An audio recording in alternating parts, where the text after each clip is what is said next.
Hello guys, आज चाहिँ म Shivapuri national पार्कको हाइकिङको short mini blog देखाउन गइरहेको छु। म चाहिँ रेडी भइसकेँ अनि यहाँ सर्ट क्लिप लिइरहेको छु। अनि अर्कोतिर चाहिँ यता सोल्डिनी जुत्ता लगाइरहनु भएको छ। हामी दुईजना मात्रै जान लागेको हाइकिङ चाहिँ। बिहान चाहिँ अहिले लास्टै जाडो छ नि त, त्यही भएर टोपी सपी गुमुक्क भएर हामी चाहिँ रेडी भइसक्यौँ। हामी चाहिँ होस्टेलबाट निस्किँदाखेरि मेबी 6:40 अराउन्डमा निस्क्यौँ अनि सर्ट भिडियो बनाउँदै लाग्यौँ। फाइनली हामी चाहिँ सुन्दारामा आइपुग्यौँ। त्यसपछि फेरि अर्को गाडी चढ्यौँ अनि वे टु शिवपुरी। बिहान भएर होला जाडो त लास्टै थियो। गाडीबाट झरेर अनि हामी चाहिँ हिँड्न थाल्यौँ। फाइनली हामी चाहिँ नेसनल पार्कको गेटमा पुग्यौँ अनि त्यस पछाडि 2टा टिकट लियौँ अनि भित्र छिर्यौँ र हाम्रो हाइकिङ सुरु भयो यहाँबाट। नेक्स्ट डे हाम्रो कलेजमा चाहिँ म्याराथन कम्पिटिसन थियो नि त, अनि यो हाइकिङ गएको कारणले ला म भोलि कुद्न सक्दिनँ कि भन्ने हल्का प्रेसर चाहिँ थियो। त्यही पनि हिँड्नलाई मजा आइरहेको थियो। म चाहिँ हिँड्न नसके यस्तो गरेर ठग्दिएको त जिस्काउँछ बाबा। भोलि कुद्नु छ अनि अन्नपूर्ण बेस क्याम्प जाने मान्छे के हो यो? हिँडेर मात्र नहुने रहेछ, एक पोज पनि हान्नै पर्यो। रोडको बाटो लामो भयो भनेर हामी चाहिँ यस्तो भिर पाखा चढ्दै सर्टकट बाटो हिँड्यौँ। शिवधारा चढ्दैछ है। राम्रो बाटो नहिँडेपछि यसरी नै दुःख पाइने रहेछ। ल यस्तो जङ्गलको बाटो भए पनि हामी चाहिँ दुईजना गफ गर्दै हल्ला गर्दै रमाइलो गर्दै हिँडिरह्यौँ। मान्छे हराउँछ है, बिलाउन हाट है।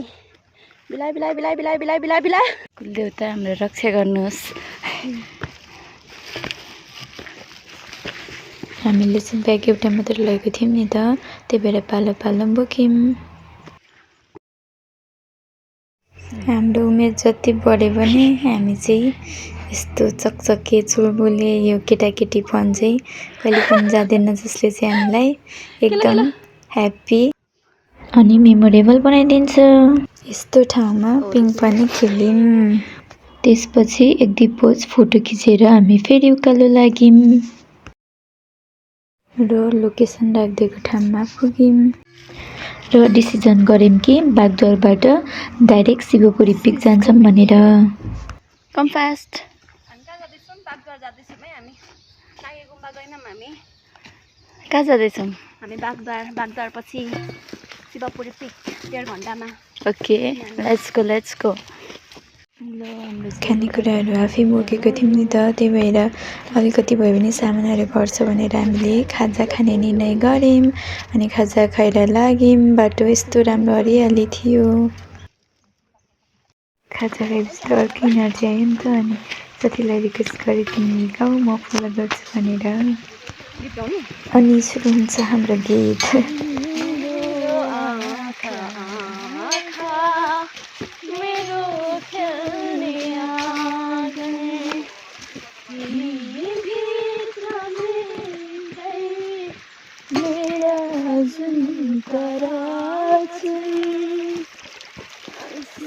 यहाँबाट त लिरिक्स नै आएन नि सकिदिएको। हिँड्दै जाँदा चाहिँ हामीले यस्तो खतरा रुख भेटायौँ। त्यो लाइनहरू बस्ने देन यता झन् एक्स्ट्रा। हेर्दा यस्तो खतरा देखि पनि तलदेखि माथि हेर्दा चाहिँ कस्तो राम्रो के हरियाली भएको।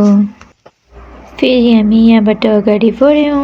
सुल्टिन चाहिँ लाउरे लाग्ने रे नि त, त्यही भएर पुरै रनिङमा हुनुहुन्छ है त।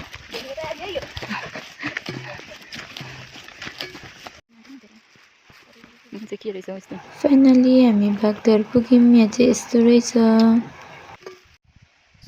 कस्तो राम्रो के सबैतिर हरियाली। बागद्वार रहेछ। यहाँ चाहिँ शिवजीको मूर्ति पनि रहेछ सानो बिचमा। टाढाबाट मजाले देखिन्न नि त, त्यही भएर म चाहिँ छेउमै गएर सबै भिडियो गरेँ। अनि यहाँ किन बागद्वार भनेको रहेछ भनेको त पानी झर्ने धारा पनि बाक्कै टाउकोबाट रहेछ नि त। फेरि हामीले चाहिँ फोटो क्याप्चर गऱ्यौँ पालो मेमोरिज त राख्नै पर्यो। त्यसपछि हेडिङ टुवर्ड्स गुम्बा। यहाँ नजिकै चाहिँ आश्रम पनि थियो तर के हो थाहा भएन, यो चाहिँ गुम्बा हो।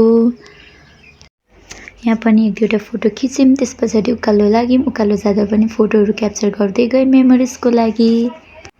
यो चाहिँ के हो अनौठो छ तर राम्रो थियो है। जङ्गल पनि यस्तो राम्रो हुँदो रहेछ कि हामीले लास्टै इन्जोय गऱ्यौँ। फाइनली हामी चाहिँ शिवपुरी पिकमा पुग्यौँ। त्यहाँ अलरेडी कति धेरै मान्छेहरू पुगिसक्नु भएको रहेछ। अनि यहाँ चाहिँ शिव बाबाको एउटा स्ट्याचु पनि रहेछ। हामीले चाहिँ चाउचाउ बोकेको थिएनौँ नि त, त्यही भएर यता दाइलाई मागेको थियौँ सापट्टि। अनि दाइले अलरेडी कफी चाहिँ दिइसक्नु भएको थियो। सुल्टिनीलाई चाउचाउ मिठो भयो अरे। पछि बाटोमा भेटेको आन्टी र बहिनी पनि आइपुग्नु भयो। अनि उहाँहरूसँग पनि खाजा एक्सचेन्ज गरेर सबैले खायौँ बाँडेर अनि ग्रुप फोटो खिच्यौँ। हामी आइपुग्दाखेरि हिमाल पनि कुहिरोले ढाकिरहेको थियो नि त, त्यही भएर खाजा खायौँ। तर खाजा खाइसकेपछि हिमाल पनि मजाले देखियो। हिमाल देखिसकेपछि हिमालको अगाडि त फोटो खिच्नै पर्यो, त्यही भएर हामीले फोटो खिच्यौँ। सोल्टिनीको चाहिँ धेरै फोटो रहेनछ नि त मसँग, त्यही भएर मैले मेरो मात्रै लगाएँ है यहाँ चाहिँ। ल अब चाहिँ फर्किने बेला भयो, एउटा फोटो खिचौँ भनेर हामीले खिच्यौँ। फर्किँदा चाहिँ हामीले फोटो भिडियो केही पनि गरेनौँ।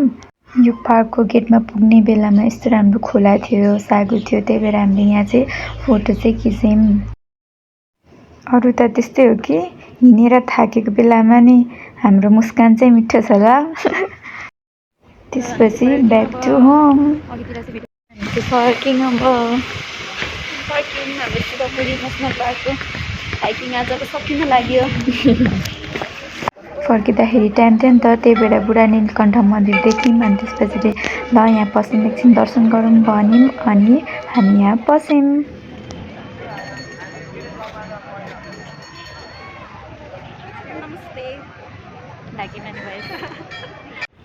अब चाहिँ हामी सुन्धाराको गाडी खोज्दै लाग्यौँ है त।